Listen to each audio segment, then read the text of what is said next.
የኔውድ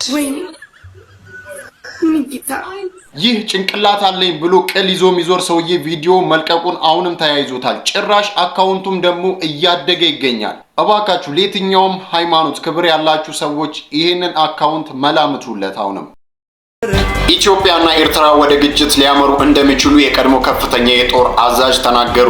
የቀድሞ የኢትዮጵያ አየር ኃይል ዋና አዛዥ ሜጀር ጀነራል አበበ ተክለሃይማኖት ጆቤ ኢትዮጵያና ኤርትራ ወደ ግጭት ሊያመሩ እንደሚችሉ የሚያመላክቱ ፍንጮች እንዳሉ መናገራቸውን ሪፖርተር ዘግቧል።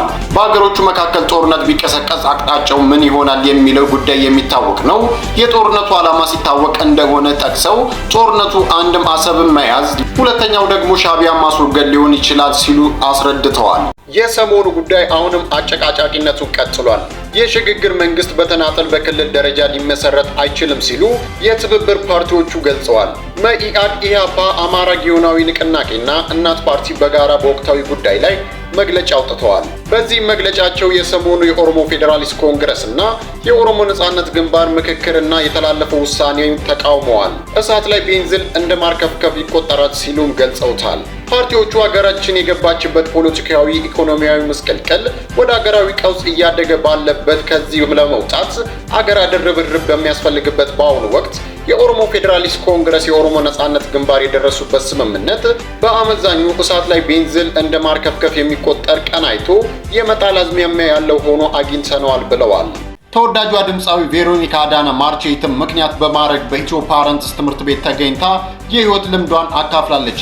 በዚህ ወቅትም የሚከተለው መልእክት ለተማሪዎች አስተላልፋለች። የመጀመሪያው ፈጣሪን ማስቀደም ነው። በህይወታችሁ ትልቅ ቦታ ለመድረስ በጣም ኢዚ ስለሆነ ይሄ መንገድ ታመሰግኑኛላችሁ። እኛ ነኝ እዚህ ውስጥ ጓደኛ የሌላችሁ፣ ሰው ሙድ የሚይዝባችሁ፣ ቡሊ የምትደረጉ ትኖራላችሁ።